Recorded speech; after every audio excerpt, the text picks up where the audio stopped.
ഒന്ന്, രാഹുൽ മാങ്കൂട്ടത്തിനെ 6 വർഷത്തേക്ക് പുറത്താക്കാൻ KPCC എടുത്ത തീരുമാനത്തിനെ സ്വാഗതം ചെയ്യുന്നു. അതോടൊപ്പം തന്നെ മുൻകൂർ ജാമ്യം തള്ളിക്കൊണ്ടുള്ള കോടതി വിധിയും സ്വാഗതാർഹമാണ്. കാരണം പൊതുരംഗത്ത് ഒരു സംശുദ്ധി ഉണ്ടാവണം എന്നുള്ള കാര്യത്തിൽ യാതൊരു തർക്കവുമില്ല. അതിന് വിഘാതമായി പ്രവർത്തിക്കുന്നവരാരാണോ അവർ പിന്തള്ളപ്പെട്ടു പോകണം. അപ്പോൾ ഇന്നത്തെ ഈ 2 കാര്യങ്ങളും സന്തോഷവും പൊതുസമൂഹത്തിന് വളരെയധികം സന്തോഷവും നൽകുന്ന കാര്യമാണ്. ഈ 2 തീരുമാനങ്ങളെയും ഞാൻ സർവാത്മന സ്വാഗതം ചെയ്യാം. പുറത്താക്കൽ നടപടി വൈകിയ എന്നുള്ളൊരു അഭിപ്രായം അല്ല, ഇപ്പോഴെങ്കിലും അത് ആക്ഷൻ എടുത്തല്ലോ, അത് തന്നെ നല്ല കാര്യമല്ല. കാരണം തുടക്കത്തിൽ തന്നെ സസ്പെൻഡ് ചെയ്തു. അതിജീവിതയുടെ റിട്ടേൺ കംപ്ലയിൻറ്റ് വരുന്നതിന് മാസങ്ങൾക്ക് മുമ്പ് തന്നെ പാർട്ടിയുടെ പ്രാഥമിക അംഗത്വം നിന്ന് സസ്പെൻഡ് ചെയ്തു. ഇന്ന് നിയമ നടപടികളുമായി കോടതി മുന്നോട്ട് വന്നപ്പോൾ അന്തിമമായിട്ട് പുറത്താക്കി. ഒരു ധാർമ്മികത ഉണ്ടെങ്കിൽ അദ്ദേഹം രാജിവെക്കേണ്ടതാണ്. കാരണം അല്ല, ഇനിയിപ്പോൾ അതിനെക്കുറിച്ച് ചർച്ച ചെയ്യേണ്ട വിഷയമല്ല. ആ ചാപ്റ്റർ ഞങ്ങളെ സംബന്ധിച്ച് അത് ക്ലോസ് ചെയ്ത് കഴിഞ്ഞു. ഇനി പുറത്താക്കപ്പെട്ട ആർക്ക് വേണ്ടിയും പാർട്ടിയിൽ ബാധിക്കാൻ പാടില്ല.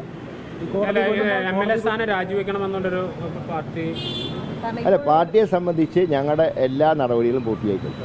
ഇനി ബാക്കി കാര്യങ്ങൾ അതിൻ്റേതായിട്ടുള്ള നിയമവശങ്ങൾ സ്പീക്കറാണ് തീരുമാനമെടുക്കുന്നത്. അത് ഉചിതമായിട്ടുള്ള തീരുമാനം സ്പീക്കർക്ക് എടുക്കാം. പക്ഷേ ഈ പറഞ്ഞതുപോലെ ധാർമ്മികതയുണ്ടെങ്കിൽ രാജിവെക്കണമെന്ന് ഞാൻ പറയുന്നില്ല. കാരണം ധാർമ്മികതയുള്ള പ്രവൃത്തിയല്ലല്ലോ ചെയ്തുകൊണ്ടിരുന്നത്. ഒരു പൊതുപ്രവർത്തകൻ പോലും ചെയ്യാൻ പാടില്ലാത്ത കാര്യമാണ് അദ്ദേഹം ചെയ്തത്. പിന്നെ അത് MLA എന്ന് മാത്രമല്ല, പൊതുരംഗത്ത് നിൽക്കുന്നവർ പാലിക്കേണ്ട മാന്യത പാലിക്കാത്ത വ്യക്തിയാണ്. അങ്ങനെ വ്യക്തിയോട് നമ്മൾ ധാർമ്മികത പറഞ്ഞിട്ട് കാര്യമില്ല. അതിൻ്റെ നടപടി സ്പീക്കറാണ് കൈക്കൊള്ളുന്നത്. ഞാൻ ചോദിക്കട്ടെ, ഇതുപോലെ ആരോപണങ്ങളുള്ളവരെയൊന്നും പാർട്ടി അയ്യപ്പൻ്റെ സ്വർണം കട്ട 2 കള്ളന്മാർ ജയിലിൽ കിടക്കുമ്പോൾ അവർക്കെതിരായി പോലും ആക്ഷൻ എടുക്കാത്തവരാണ് ഞങ്ങൾ ഉപദേശിക്കാൻ പറ്റും. അപ്പോൾ അവരിപ്പോൾ CPM പടകം പൊട്ടിക്കുന്നുണ്ട്, നടന്നോട്ടെ. കാരണം ഞങ്ങൾ പടകം പൊട്ടിക്കുന്നത് ഡിസംബർ 13 തീയതി.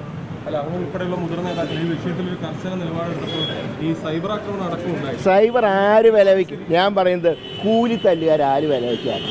സംസ്കാരമില്ലാത്തവർക്ക് വേണ്ടി വാദിക്കുന്നവന് സംസ്കാരം കേട്ടവരില്ല. ഒരു സംശയം അക്കാര്യത്തില്ല. ഇനി സൈബർ വന്നോട്ടെ, വരുന്നെങ്കിലും ഞങ്ങൾ കണ്ടോളാം. സൈബറിൻ്റെ കെയർ ഓഫിലൊന്നുമല്ല ഞങ്ങളൊക്കെ രാഷ്ട്രീയ പ്രവർത്തനം നടത്തും.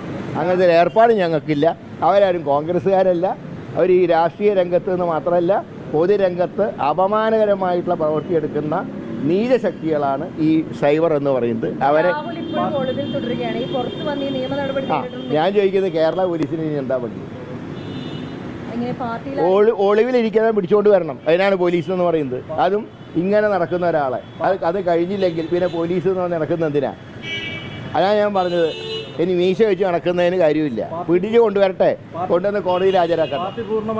പാർട്ടി പരിപൂർണമായി തള്ളിക്കഴിഞ്ഞു. ഇനി എന്താ തള്ളിക്കഴിഞ്ഞു. ഇനി ഒരു തിരുത്തലുമില്ല. ഇങ്ങനത്തെ ആൾക്കാർ പാർട്ടിയിൽ ആവശ്യമില്ല.